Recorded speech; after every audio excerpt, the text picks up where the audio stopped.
You know that feeling? It's Monday morning, or maybe it's January 1st, or just a random Tuesday when you wake up and think, this is it. This is the day everything changes. You're going to wake up at 5 a.m. You're going to crush that workout. You're going to finally stick to your diet. You're going to read that book you've been putting off. You're going to be productive. You're going to be different. You feel the excitement. You can almost taste it. This time will be different, right? But then, 3 days pass, maybe a week if you're lucky, and suddenly, you're back where you started. Back on the couch, back scrolling through social media at midnight, back eating pizza instead of that healthy meal you planned, back to the same habits, the same patterns, the same version of yourself. And here's the question that keeps you up at night. Why is change so impossibly hard? You start to wonder if there's something wrong with you. Maybe you don't have enough willpower. Maybe you're just not disciplined enough. Maybe you're destined to stay stuck. But here's what I want to tell you today, and I want you to really hear this. It's not your fault. Your brain is literally working against you. And the beautiful part? Once you understand why your brain does this, you can finally stop fighting yourself and start working with your neurobiology instead of against it. Today on Mind Tonic, we're diving deep into the science of why discipline feels impossible. We're going to explore the hidden mechanisms in your brain that sabotage your goals. And most importantly, we're going to give you the tools to rewire your brain so that discipline becomes easier, more natural, and honestly, more powerful than you ever thought possible. Let's go. Okay, let's start with something that might surprise you. Have you noticed how the word dopamine has become everywhere? Social media posts, self-help books, fitness influencers. Everyone's talking about dopamine detoxes and dopamine fasting and managing your dopamine levels. And honestly, most of what you hear is incomplete. It's actually much more fascinating and much more important than what the headlines suggest. So let me break this down for you in a way that actually makes sense. Dopamine is often described as the happy chemical, but that's wrong. That's actually a huge misconception. Here's what dopamine really is.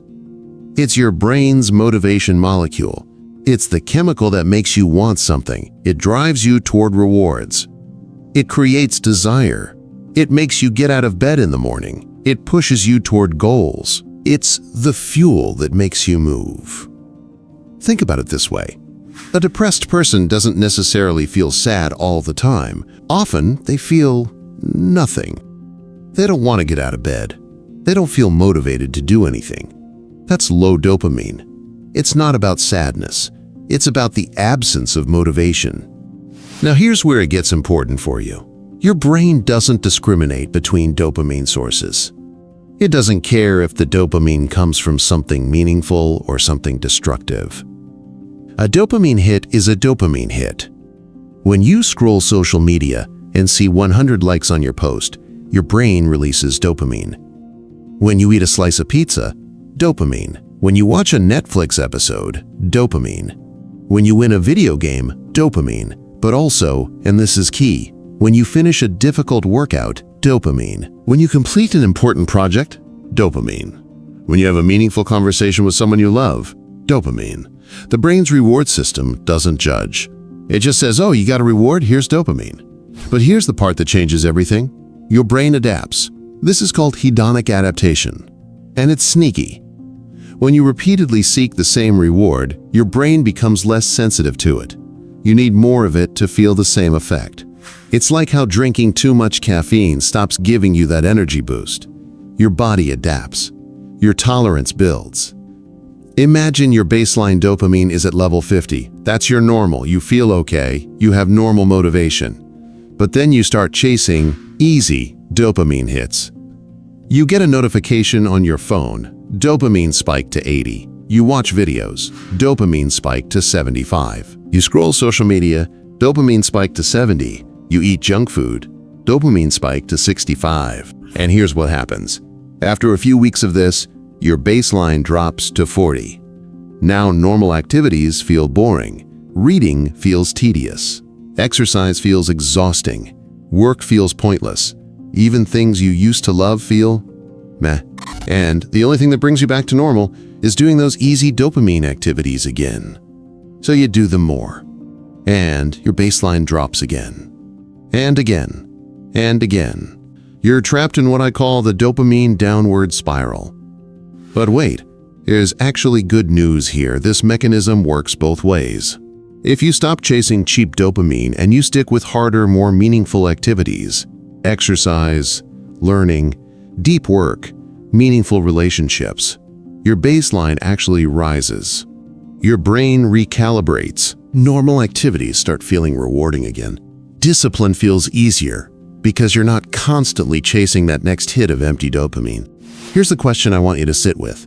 What are you running toward, and what are you running away from? Are you choosing discipline because you're attracted to the growth and meaning it offers? Or are you white-knuckling through it because you're desperately trying to escape the pain of your current situation? The answer matters more than you think.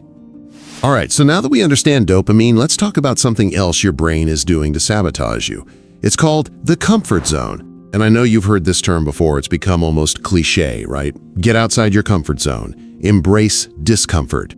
Growth happens outside the comfort zone. But here's what most people get wrong about the comfort zone. It's not just psychological, it's biological.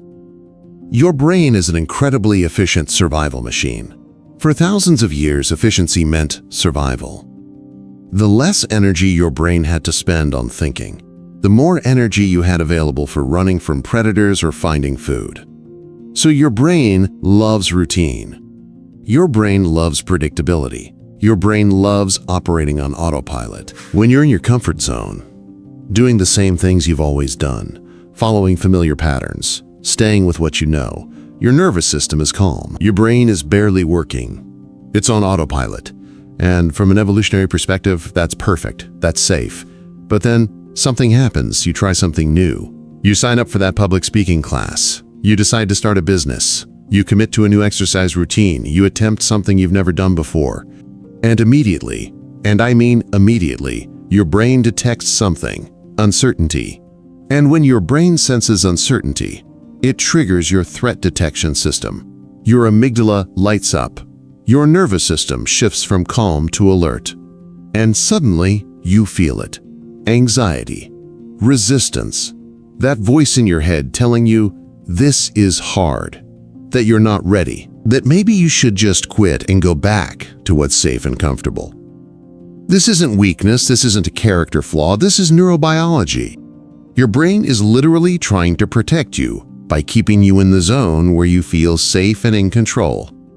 But here's what most people don't understand. Your brain is protecting you from something that isn't actually a threat. Trying something new won't kill you. Taking a risk won't destroy you. Failing at something won't permanently damage you. But your brain doesn't know that yet. Your brain still thinks the unknown is dangerous.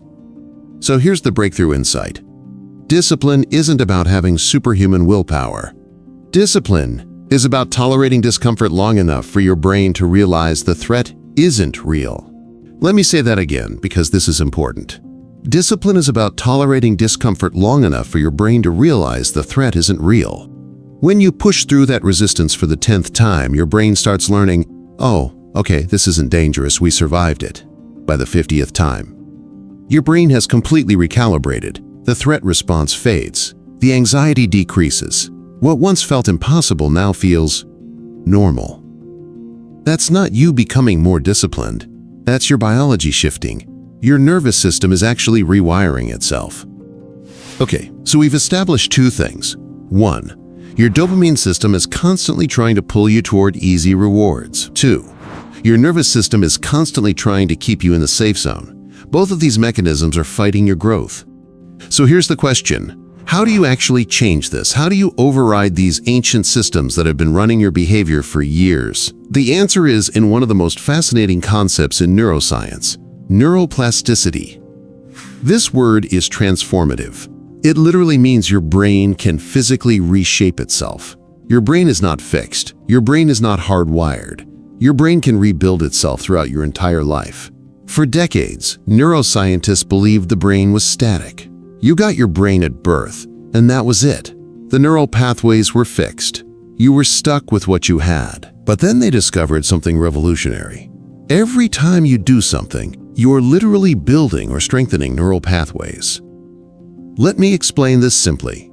Your brain is made of about 86 billion neurons.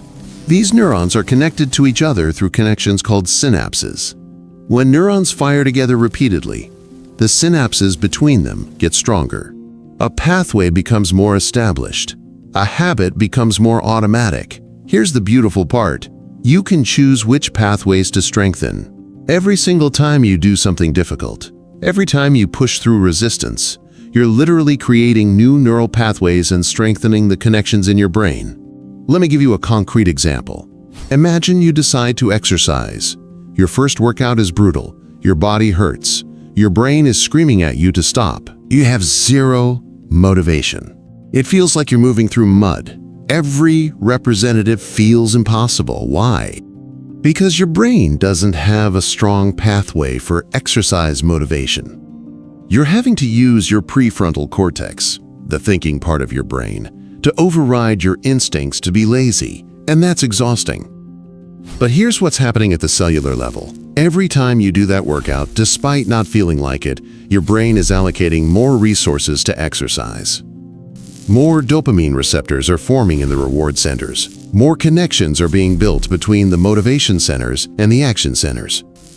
By your 10th workout, it's slightly easier. Not because you suddenly feel like it, but because your brain has built some neural highway for this behavior. By your 50th workout, it's significantly easier. You might even look forward to it a little bit. By your 100th workout, it's automatic. You don't have to convince yourself anymore. Your brain has been completely rewired. Exercise is now part of your identity. This isn't motivation. This is biology. And here's the insight that changes everything. You can't think your way into change. You have to act your way into it. Your brain doesn't care about your intentions. It doesn't care about how motivated you feel. It doesn't care about your New Year's resolutions. Your brain only cares about patterns.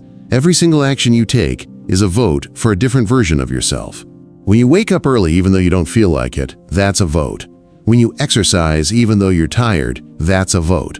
When you choose the hard thing instead of the easy thing, that's a vote. And here's the thing about voting. Every single vote counts. Every single action matters. Because every single action is literally rewiring your brain at the cellular level. So the question isn't, do I feel like doing this?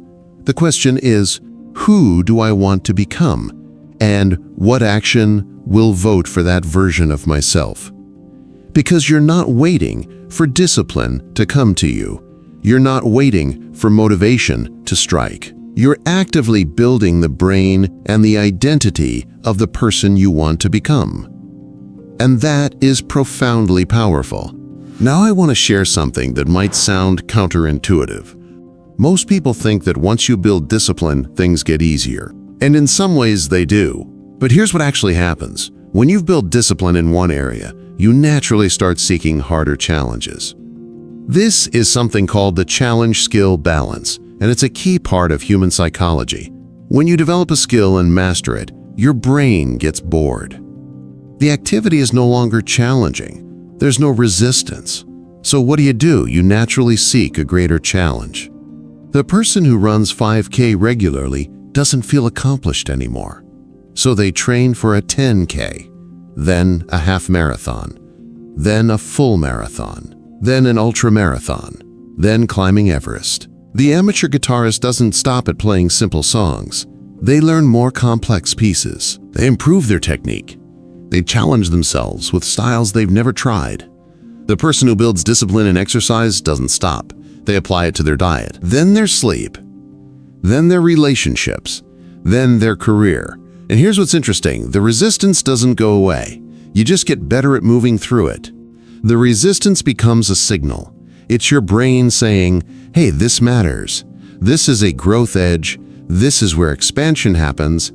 Successful people don't feel less resistance than unsuccessful people. They just don't interpret resistance as a stop sign.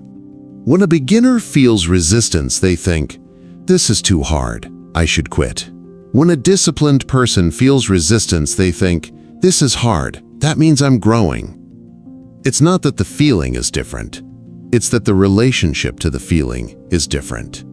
This is crucial to understand. Discipline isn't the absence of resistance. Discipline is moving forward despite resistance. And the beautiful part, once you understand that resistance is proof you're building something, you stop running from it. You lean into it. You actually start seeking it out. That's when your life transforms.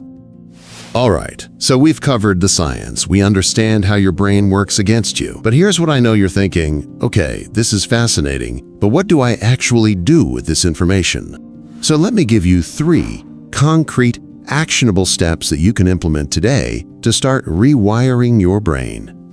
Step 1. Start absurdly small. This is the most underrated strategy for building discipline. Most people fail because they try to change everything at once. They wake up, decide they're going to wake up at 5 a.m., work out for 2 hours, eat perfectly, meditate, journal, learn a language, and read 3 books. And 3 days later, they're overwhelmed and quit. Here's what you do instead. Pick one area and make it so small that resistance can't stop you. If you want to build an exercise habit, don't commit to an hour at the gym. Commit to 10 minutes or 5 minutes, or literally just putting on your workout clothes. The goal isn't to get the perfect workout. The goal is to build the neural pathway, to show up, to move from I don't exercise to I'm someone who exercises. You'd be amazed how fast this compounds. A 5-minute daily habit becomes a 10-minute habit, becomes a 20-minute habit, becomes your identity.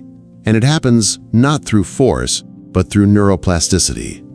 Step 2. Expect resistance and do it anyway. Here's the mental shift that changes everything. That discomfort you feel, that's not a sign you're doing it wrong. That's a sign your brain is adapting. Most people interpret discomfort as, this isn't working, I should stop. But now that you understand neuroscience, you can reinterpret it as, this is exactly what rewiring feels like. Keep going. When you feel the resistance to go to the gym, that's your amygdala doing its job. Your brain is trying to protect you, and your job is to kindly thank your brain for the feedback, and then do it anyway. The resistance doesn't mean stop. The resistance means continue. Step 3. Track your progress and own your identity. Here's something your brain responds to incredibly well: evidence.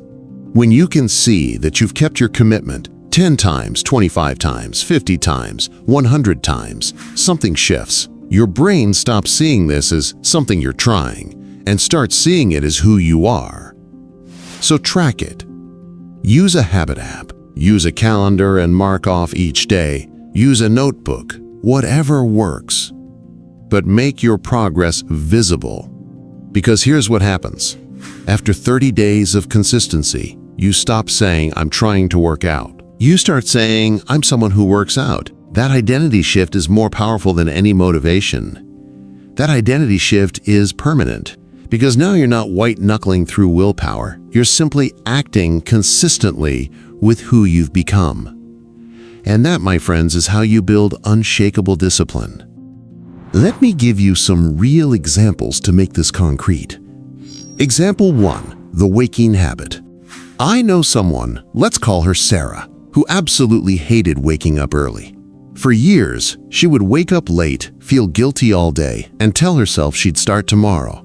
But she understood the neuroscience, so instead of trying to wake up at 5 a.m., she committed to waking up 10 minutes earlier than usual. That's it. For the first week, her brain was screaming at her. Every morning felt like a battle, but she pushed through because she understood that resistance wasn't a reason to stop. It was a sign of change happening. By week 3, her baseline started shifting. Waking up slightly earlier felt normal, so she added another 10 minutes. Today, a year later, she wakes up at 5 a.m. without an alarm. Her brain has completely rewired. That early morning time is now part of her identity. She doesn't white-knuckle through it anymore. She genuinely prefers it. That's neuroplasticity in action. Example 2, the fitness journey. I know a guy, we'll call him Marcus, who was completely sedentary for years. He worked a desk job, He came home tired. The thought of exercise felt overwhelming. But instead of joining a gym and trying to hit it hard, he just committed to moving for 5 minutes every day. Just 5 minutes. That's it. No pressure, no perfect workouts. Just consistent, tiny movement. After a month, his dopamine baseline started recovering because he wasn't chasing cheap dopamine hits as much. He had slightly more motivation for everything. After 3 months, he actually looked forward to his 5-minute movement sessions. His brain had rewired around this new behavior. Now, a year later, he works out for 45 minutes almost daily. And here's the interesting part. It's not that he forced himself to do it. His brain literally built the neural pathways that make him want to move. He didn't change through willpower. He changed through consistency and understanding how his brain actually works. Example 3, the career pivot. And one more. A woman named Jennifer was terrified of public speaking. Like, genuinely anxious. The thought of presenting to a room of people made her heart race, but she understood that her amygdala was just doing its job, trying to protect her from perceived threat. So she didn't wait for confidence. She acted despite the fear. She started small, speaking up once in a team meeting, then twice, then volunteering to lead a small presentation, then a bigger one. Each time, her nervous system adapted. The threat response decreased. The anxiety faded. Today, she's a keynote speaker at industry conferences. Not because she suddenly became brave, but because she repeatedly exposed her nervous system to the threat until it learned it wasn't actually dangerous. And the fascinating part, all 3 of these people used the exact same principle. They understood their neurobiology. They started small. They pushed through resistance. They tracked progress. And they let neuroplasticity do the work. They're not special. They're not more talented. They just understood how their brains actually work. And that knowledge changed everything. Now, I want to address something important. Because I know what you're thinking. You're thinking, this all sounds great, but I've tried before, and it didn't work. And I want to validate that. Most people do fail. And it's not because the science is wrong, it's because they're missing something critical. Reason 1, they misunderstand the starting point. Most people try to build discipline while they're still in the dopamine downward spiral. Remember what we talked about? If you're constantly chasing cheap dopamine hits, your baseline is low. Everything feels hard. Motivation is scarce. And then you try to add more hard things to your life. It's like trying to build a house on quicksand. The foundation isn't solid, so the first step isn't always to add more discipline. Sometimes it's to reduce dopamine sabotage first. Cut back on the phone scrolling. Reduce the junk food. Decrease the numbing behaviors. Let your baseline recover. Then, from a higher baseline, you build the new habits. Reason 2. They confuse motivation with commitment. Here's something I see constantly. People wait until they're motivated to start. They wait for the New Year's energy. They wait for the perfect moment when they feel inspired. But motivation is unreliable. Motivation is a feeling, and feelings change. Especially when you first start something hard. The only thing that works is commitment. Commitment to the person you want to become, regardless of how you feel. And here's the paradox. Once you commit despite low motivation, your motivation eventually comes. But it comes as a result of the behavior, not before it. You don't get motivated and then exercise. You exercise and then become motivated. You don't get confident and then take risks. You take risks and then become confident. Reason 3. They underestimate the power of consistency. People expect dramatic results. They think, okay, I'm going to go hard for a month, and I'll be transformed. And when they're not, they quit. But that's not how neuroplasticity works. Your brain changes through consistent, repeated action over time, not intensity. Consistency. A 10-minute daily habit is more powerful than a 2-hour weekly session because your brain is constantly reinforcing those neural pathways. Real transformation takes weeks and months, not days, and most people give up right before the breakthrough happens. Let me bring this all together because this is where it gets real. You now understand 3 fundamental things about your brain. 1. Your dopamine system is constantly trying to pull you toward immediate gratification. 2. Your nervous system is constantly trying to keep you safe and comfortable. 3. But your brain is also incredibly plastic. It can rebuild itself. And you can choose which direction it rebuilds. That's the framework. That's your roadmap.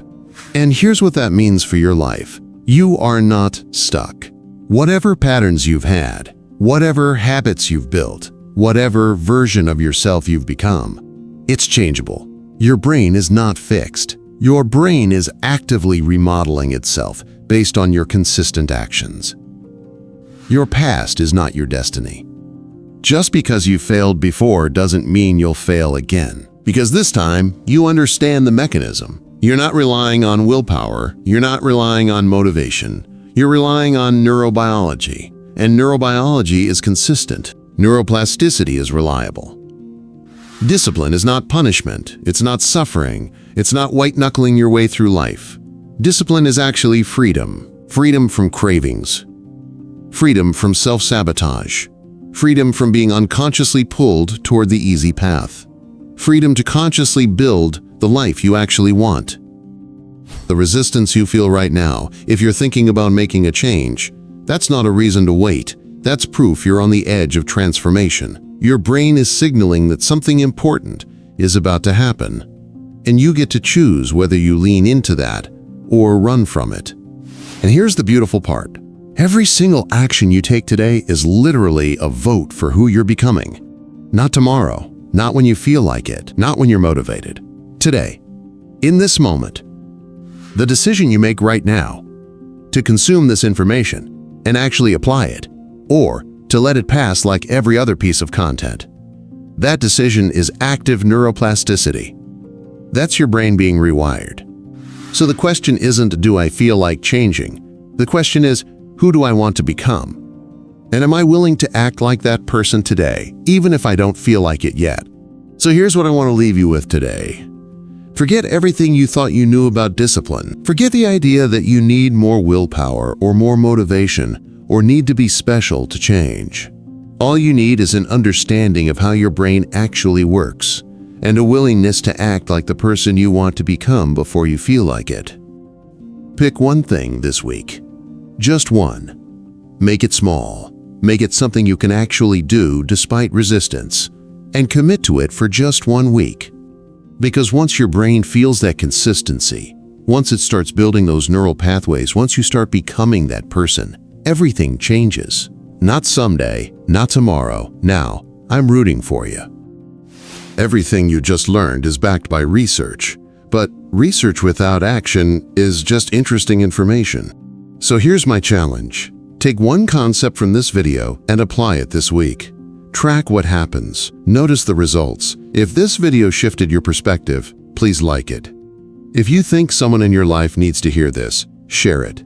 And if you're serious about understanding yourself better, subscribe for more videos that decode how your mind actually works. Thank you for investing in yourself today. That matters. I'll see you in the next one.